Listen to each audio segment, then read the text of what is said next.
Imaginemos que en la Segunda Guerra Mundial, Hitler ordenó la construcción de una prisión fortificada, donde se pondría a los presos que intentaran fugarse antes, lo que significa que la prisión se hizo específicamente para detener los intentos de fuga. Sin embargo, un preso estaba decidido e insistía en escapar de esta prisión por todos los medios posibles. Incluso decidió ayudar a escapar también a decenas de presos. Es una historia con un plan meticuloso y un alto nivel de ingenio. Una historia que cuanto más repasemos, más le sorprenderá. Así que no se pierda ninguna parte y véala hasta el final. En 1943, la Segunda Guerra Mundial estaba en su punto álgido, el mayor conflicto armado de la historia que se prolongó durante 6 años. Durante estos 6 años, Alemania, liderada por Hitler, invadió la mayor parte de Europa y detuvo a muchos soldados que fueron considerados prisioneros de guerra. Constantemente se creaban enormes campos de concentración para albergar a estos prisioneros. La mayoría de los prisioneros siempre intentaban escapar, y la mayoría de sus intentos tenían éxito porque no estaban en verdaderas prisiones. No eran más que campos de concentración formados por barracones militares, y no eran edificios de cemento con celdas y barrotes de hierro. Así que muchos de estos prisioneros escapaban, pero al final, la mayoría eran arrestados de nuevo. Los alemanes, bajo las instrucciones de Hitler, construyeron campos de concentración más profesionales, campos de detención específicamente para evitar que estos prisioneros escaparan. Así que solían meter en estos campos a los prisioneros que habían intentado escapar antes. La prisión más famosa de estos campos se llamaba Stalag Luft III. Este campo de prisioneros estaba diseñado de tal manera que era imposible escapar de él. Consistía en barracones militares colocados sobre fuertes pilotes que se elevaban del suelo mediante pilares de cemento. Por lo tanto, era casi imposible cavar un túnel subterráneo porque quedaría al descubierto inmediatamente. Además, el suelo de la prisión era muy blando, más parecido a la arena, y si se intentaba cavar un agujero en él, lo más probable era que se derrumbara rápidamente. Además, había micrófonos plantados en el suelo para detectar cualquier posible sonido de excavación. El campo de detención estaba rodeado por 2 vallas reforzadas con alambre de espino, alrededor de las cuales había torres de vigilancia, donde los guardias de seguridad vigilaban el lugar durante 24 horas. Era casi imposible que alguien escapara de esta prisión, pero había un hombre en este campo, un prisionero que no solo tenía suficiente voluntad y determinación para penetrar los muros de la prisión y fugarse a cualquier precio, sino que también planeaba escapar con cientos de prisioneros. Este hombre se llamaba Roger Bushell y era uno de los pilotos de la Fuerza Aérea Británica. Durante la guerra, despegó con su avión para llevar a cabo una misión en Francia contra Alemania, pero su avión fue derribado. Utilizó su paracaídas para salir de él antes de que cayera, y entonces fue detenido por las fuerzas alemanas. Pero este hombre, cada vez que lo metían en un campo, solía escaparse, y luego lo volvían a arrestar. Pudo escapar más de una vez. Sin embargo, un intento de fuga le había causado más problemas que otros. Fue cuando escapó con uno de sus colegas mientras eran transportados en tren. Su compañero era un soldado checo, así que su objetivo era ir a Chequia y esconderse allí. Cuando llegaron a Chequia, Roger Bushell y su amigo pudieron encontrar refugio y esconderse en casa de una familia local. La familia simpatizó con ellos, cuidaron de ellos y siguieron escondiéndolos de los soldados alemanes. El problema fue que, en aquella época, en Chequia, uno de los mayores comandantes alemanes fue asesinado, lo que llevó al ejército alemán a iniciar una amplia campaña de búsqueda en Chequia. Arrestaban a todo aquel del que sospechaban o incluso lo ejecutaban inmediatamente. Cuando los soldados alemanes empezaron a registrar la zona donde se encontraba la familia, Roger Bushell y su amigo decidieron salir para no exponer a la familia al peligro. Pero esta huida no duró mucho y fueron capturados inmediatamente. Aunque Roger y su amigo nunca delataron a la familia ni a las personas que les ayudaron, parece que los vecinos de esta familia les habían delatado por miedo a ser castigados. Así que los soldados alemanes ejecutaron a todos los miembros de esta familia, lo que causó un trauma a Roger Bushell y le llevó a guardar rencor y odio contra los nazis más que nunca. Así que tenía un fuerte deseo y voluntad de destruir el régimen alemán por todos los medios posibles. El problema fue que los alemanes lo metieron en un campo de prisioneros, Stalag Luft III. La prisión fue construida en tierras polacas que todavía estaban ocupadas por Alemania en ese momento. Y como le dije, esta prisión fue establecida para reunir a los prisioneros de guerra que intentaron escapar antes. Así que era la prisión más fortificada entre todas las prisiones. Sin embargo, esto no impidió que Roger tratara de escapar. Y en cuanto llegó, empezó a pensar en cómo podría escapar de este lugar. En primer lugar, empezó a entablar relaciones y amistades con otros presos y a conocerlos. Entonces, pudo formar un equipo especial de un pequeño grupo de prisioneros, tal vez 5 o 6.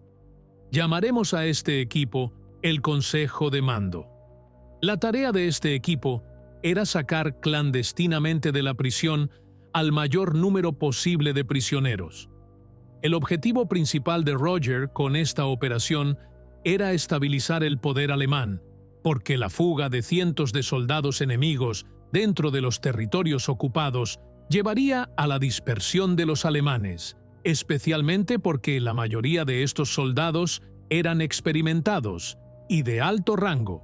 Así que los alemanes temerían que estos soldados les causaran problemas como su fuerza. En vez de ser dirigidos y concentrados al frente de batalla, una gran parte seria distraída para ocuparse de la calamidad que está ocurriendo en el interior. El objetivo estaba claro. Solo quedaba un plan meticuloso para ejecutar esta operación. La única forma que tenían era cavar un túnel para salir de este lugar. Pero el problema eran las fortificaciones y los procedimientos de seguridad que habíamos mencionado antes, además de que el método de excavación es la forma más esperada de escapar. Así que los guardias estaban alerta ante tal cosa, y siempre estaban buscando cualquier posible túnel que los prisioneros pudieran haber estado cavando. Y aquí vino la inteligente idea de Roger. En lugar de cavar un túnel, cavarían 3 en distintos lugares de la prisión. La idea era que si los guardias descubrían un túnel, lo más probable es que no pensaran que había otros túneles en el mismo nivel que se estaban excavando al mismo tiempo. El problema era que los guardias de esta prisión no eran guardias ordinarios. Eran soldados de las fuerzas especiales que fueron apodados las mangostas. Estos soldados estaban aquí por orden de Hitler. Fueron entrenados de una manera especial y con experiencia en el trato con este tipo de campos de prisioneros. Y el descubrimiento de intentos de fuga, esta era su especialidad. El Consejo de Mando, Roger Bushell y sus amigos se enfrentaban a un oponente muy difícil, y la confidencialidad de esta operación era su mayor prioridad. Y para preservarla, lo primero que decidieron fue bautizar los túneles que iban a excavar con nombres de gente corriente. Llamaron al primer túnel Tom, al segundo David y al tercero Harry. Así, cuando hablaban entre ellos de los túneles, utilizaban estos nombres. Por ejemplo, decían, «Iremos a ver a Harry por la noche», o «Tom está de buen humor», o «¿Cómo está David?». De este modo, sus conversaciones quedaban encriptadas, y si alguien los oyera, no entendería que están hablando de túneles.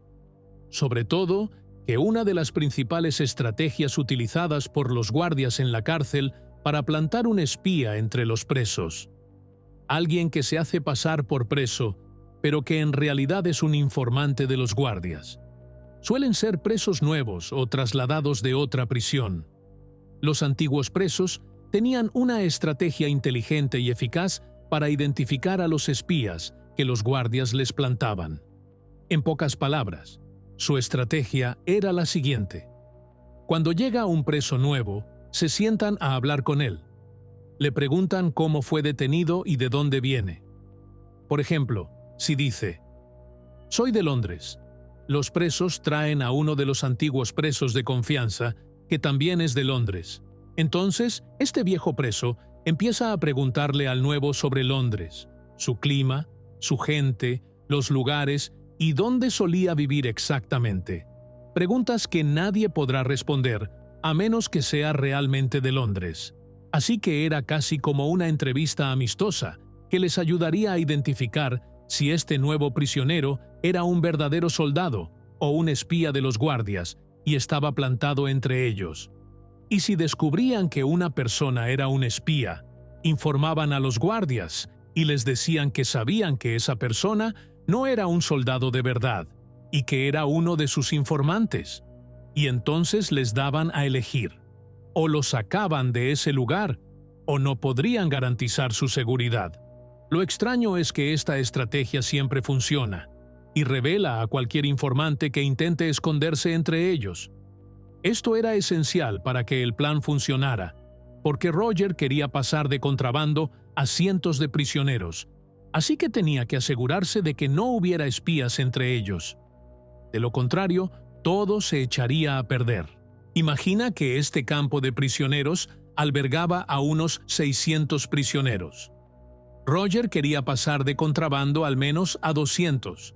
Gestionar una gran operación de fuga como esta era sin duda una misión muy difícil. Roger y sus amigos del Consejo de Mando eran los únicos que conocían los detalles del plan. En cuanto a los prisioneros que participaban con ellos, cada grupo sabía lo que necesitaba. No lo sabían todos sobre el plan. Por ejemplo, un grupo solo sabía sobre el volteador, Harry. Otro grupo solo sabía sobre David. Otro grupo solo sabía lo de Tom. La tarea del cuarto grupo era proporcionar el equipo. El quinto grupo se encargaba de deshacerse de la suciedad, y así sucesivamente. Cada prisionero tiene una misión y no conoce nada más que su misión. Para que sus movimientos permanecieran en secreto, el Consejo de Mando sabía que tenía que crear una red especial de espionaje, una red que vigilara a los guardias y conociera en todo momento sus lugares y sus movimientos. ¿Y qué hicieron? Distribuyeron a un grupo de presos en distintos lugares de la prisión, lugares estratégicos que les permitieran centrarse en la vigilancia de los guardias.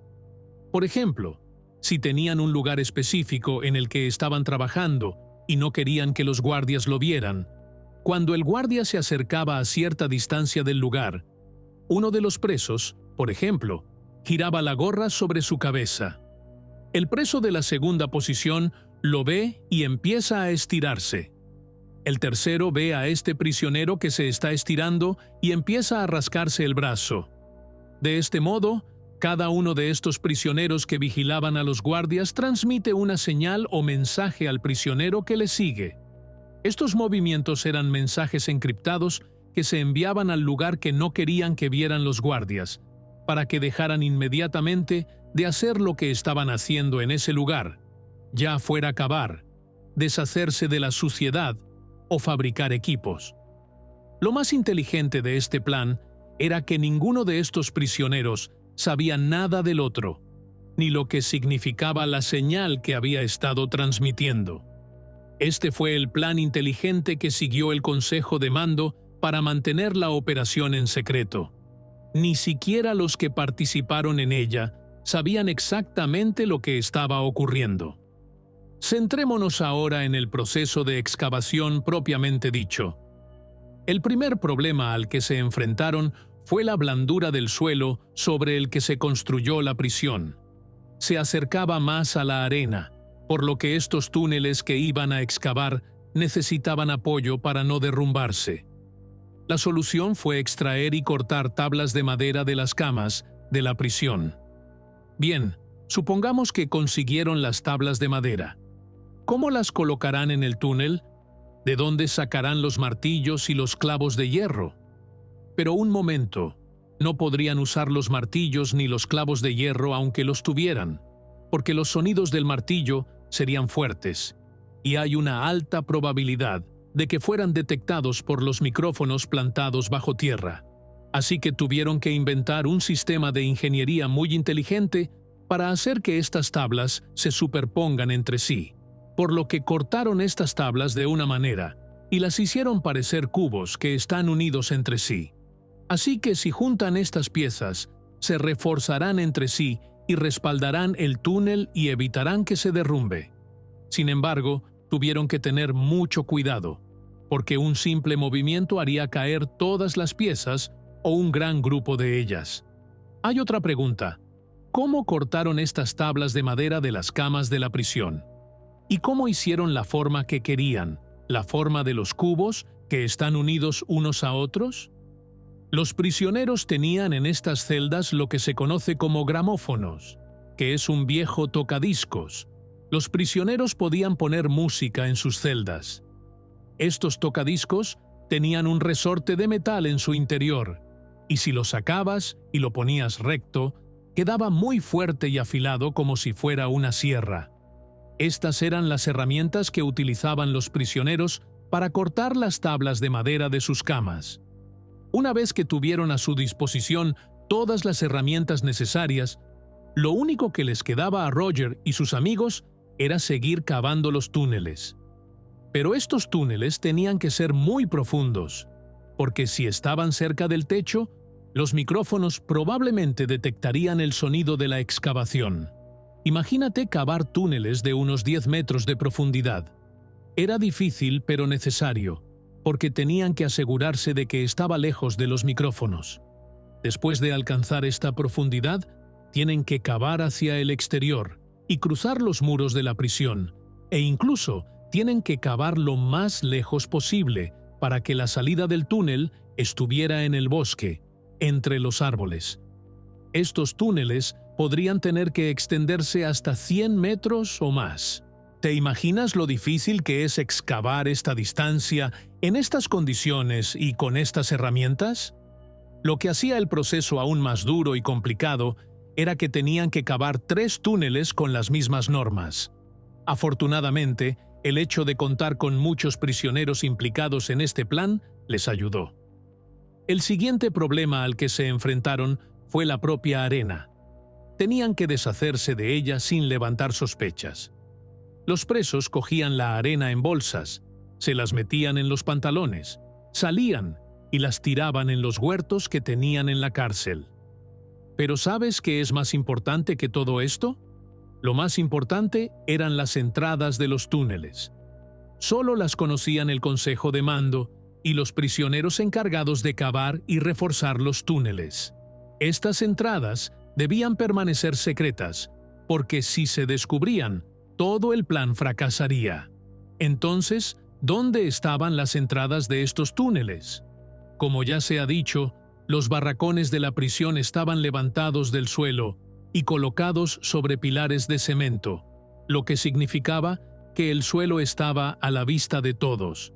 Entonces, ¿cómo pudieron excavar en el suelo sin hacer visibles las entradas de los túneles? Las entradas de los túneles estaban en los propios pilares de cemento. Estos pilares se utilizaban para extender las vías de agua subterráneas y las líneas eléctricas. Algunos de estos pilares eran más grandes que otros, dependiendo del tamaño de las extensiones que había que atravesar. La primera entrada era para el túnel Harry. Estaba debajo de una estufa de calefacción en una de las cabañas. Cada cabaña tenía una estufa de calefacción que se colocaba encima de una placa de cerámica porque la estufa es de metal y está caliente, así que no podía estar encima del suelo de madera de la cabaña. La bonita coincidencia es que la estufa estaba colocada justo encima de uno de los pilares de cemento, así que los presos levantaron la estufa con el plato de cerámica y empezaron a cavar debajo del pilar de cemento. Así cavaban directamente en el pilar de cemento. La tapa de la entrada era la propia estufa, así que los guardias no iban a sospechar de la estufa porque eran ellos los que la habían colocado allí. En cuanto al segundo túnel, David estaba en el desagüe de una ducha. Cavaron directamente a través de este desagüe. Te estarás preguntando cómo lo taparon. Uno de los miembros del consejo de mando era un ingeniero muy listo. Fue capaz de hacer cemento con tierra y materiales simples, cemento que su color se parecía al suelo del desagüe. Fue capaz de hacer una baldosa de cemento del tamaño exacto del agujero que abrieron, que originalmente era un agujero cuidadosamente taladrado para que fuera cuadrado. Una entrada muy elegante. La tercera entrada era para el túnel Tom. Era similar a la entrada del túnel Harry. También estaba debajo de una estufa en otra cabaña. Pero esta entrada no estaba sobre una placa de cerámica como la primera. Estaba sobre una placa de cemento, y cuando los prisioneros intentaron levantar la estufa, esta placa empezó a resquebrajarse. Puede no parecer un gran problema. Podían simplemente ir a otra estufa en otra choza, pero no podían. La mayoría de las estufas no estaban bajo los pilares de cemento y necesitaban excavar en estos pilares para ocultar la entrada. ¿Qué hizo el ingeniero? Hizo una nueva placa de cemento para poner debajo de esta estufa y la reforzó con un marco de madera. Y aunque los guardias lo vieran, no lo sospecharían. Los presos podían levantar la estufa mientras funcionaba, y algunos de ellos bajaban a trabajar en el túnel, y los de arriba cerraban la entrada detrás de ellos, y la estufa parecía normal, sin que hubiera sospechas. Esta situación se mantuvo durante varios meses, y todo iba bien en los 3 túneles. Pero un día los guardias estaban haciendo una visita rutinaria de inspección, y entraron a registrar la caseta donde estaba la entrada del túnel Tom, la entrada bajo la estufa, bajo la cual estaba la placa de cemento hecha por el ingeniero. Por casualidad, uno de los guardias llevaba un palo, y este palo se le cayó de la mano junto a la estufa sobre la placa de cemento. El palo golpeó muy fuerte el cemento y lo hizo desmoronarse un poco. Entonces, el guardia bajó a ver qué era eso, y aquí alertó al otro guardia. Movieron la estufa de su sitio y descubrieron la entrada del túnel de Tom. Cuando los guardias descubrieron el túnel, evacuaron la cabaña, colocaron explosivos a lo largo del túnel y lo volaron. Fue entonces cuando apareció el gran beneficio de la primera idea original propuesta por Roger Bushell, que consistía en cavar 3 túneles en lugar de 1. Cuando los alemanes vieron el gran esfuerzo que se había hecho para construir el túnel de Tom, no pensaron que podría haber otros 2 túneles de la misma complejidad, nivel y tamaño excavados en otros lugares de la prisión. Inmediatamente supusieron que todo el esfuerzo, trabajo y equipo se había puesto en este túnel que volaron. Por el contrario, en lugar de reforzar la vigilancia, se sintieron más aliviados, por lo que los presos se alegraron de ello. Sin embargo, apareció otro problema. Los alemanes decidieron ampliar el campo de prisioneros por el lado donde se estaba excavando el túnel de David. Así que esta ampliación arruinó la salida a la que esperaban llegar. Esperaban que el túnel de David pasara por debajo de los muros de la prisión hasta el bosque cercano. Sin embargo, debido a la ampliación, los alemanes empezaron a talar muchos árboles de ese lado, lo que les arruinó la salida. Ahora el túnel de David ya no es una opción, así que el Consejo de Mando decidió dejar de trabajar en él y centrar sus esfuerzos en el último túnel, el túnel de Harry, y decidieron utilizar el túnel de David como un espacio donde deshacerse de la tierra que extrajeron del túnel de Harry. Todo el trabajo y el esfuerzo estaban en Harry, y se supone que esto aceleraría más el proceso. Lo primero que hicieron fue instalar el sistema de ventilación. Los prisioneros extendieron un tubo de ventilación hecho de latas de leche. Unieron estas latas y las extendieron a lo largo del túnel, y para bombear el aire, utilizaron bolsas que tenían. Hicieron algo así como una máquina primitiva que consistía en varias bolsas y las colocaron al principio del túnel, y había una persona que trabajaba bombeando el aire de estas bolsas a la tubería que hicieron. Lo segundo es el sistema de transporte. Los prisioneros construyeron una vía férrea y le pusieron encima un carrito o una carretilla de madera. Utilizaban este sistema para transportar las excavadoras y mover la tierra por el túnel, porque cuanto más excavaban, más largo se hacía el túnel. El túnel era relativamente estrecho y moverse por su interior resultaba difícil si los excavadores seguían removiendo la tierra y arrastrándose por él. El túnel no se terminaría. La longitud final de este túnel alcanzará más de 100 metros, por lo que este sistema ferroviario era esencial para que pudieran trabajar con rapidez. Lo tercero es el sistema de iluminación.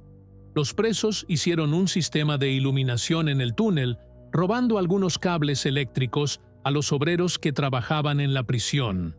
Por supuesto, los trabajadores no dijeron a los guardias que los cables habían sido robados, porque sabían que serían castigados.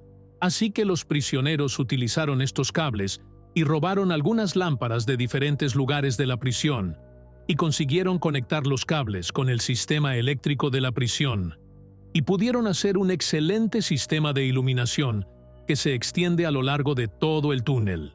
Literalmente, estamos hablando de un gran trabajo y planificación. Esto es lo que ocurre cuando te rodeas de un equipo experimentado en diversos campos. Incluso con recursos sencillos se pueden conseguir grandes cosas. Ahora, el trabajo en el túnel está casi terminado. No quedaba nada, así que tuvieron que prepararse para lo que vendría después de la fuga. Empezaron a falsificar identidades y documentos. Tenían en el equipo falsificadores profesionales de documentos oficiales. Estos falsificadores comenzaron a crear nuevos papeles e identidades para todos los prisioneros que se preparaban para escapar, de modo que cuando salieran, pudieran, por ejemplo, montar en medios de transporte, como trenes, sin ningún problema. Pero una de las cosas que les obstaculizaba en este aspecto era el tema de las fotos, porque los documentos oficiales y las identidades requieren fotos. Sus fotos estaban en la administración de la prisión, y los guardias eran los únicos que podían conseguirlas. En este caso, los presos recurrían al chantaje a los guardias. Algunos presos eran expertos carteristas. Por ejemplo, iban tras uno de los guardias y le quitaban una tarjeta, una llave o cualquier cosa importante. Entonces llegaba un segundo preso y le decía: «Amigo mío, me he enterado de que has perdido la tarjeta». El guardia diría: «Sí, así es. ¿Cómo lo has sabido? Tú sabes dónde está». Y el prisionero le decía: «Mira, sabemos que si le decimos al comandante que has perdido tu tarjeta, te enviará al frente, ¿no?».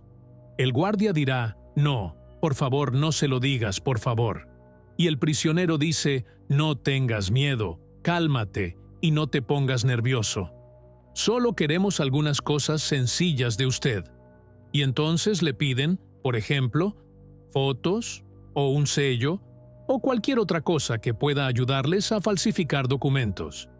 Y el guardia no le da muchas vueltas al asunto, porque al fin y al cabo, esas fotos y esos sellos seguro que no les permitirán salir de la cárcel.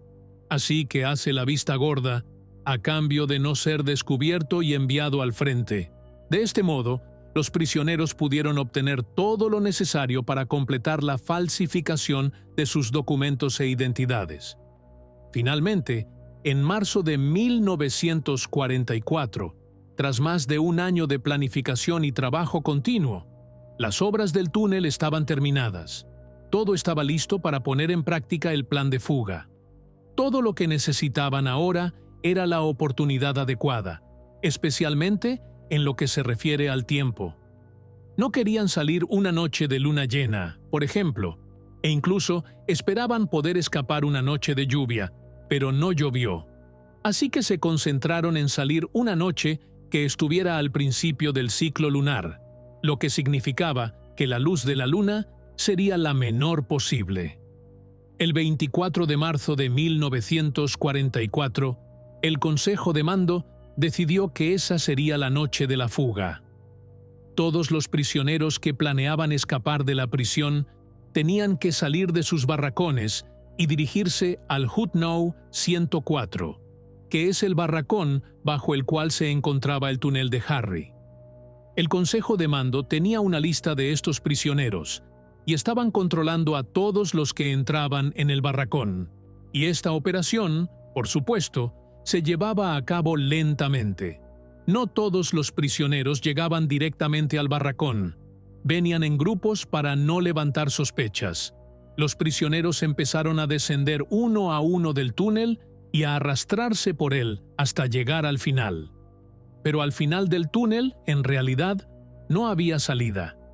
Roger decidió que no excavarían la salida hasta el momento de escapar, porque si abrían la trampilla de salida antes de tiempo, alguno de los guardias podría estar dando vueltas por allí y darse cuenta.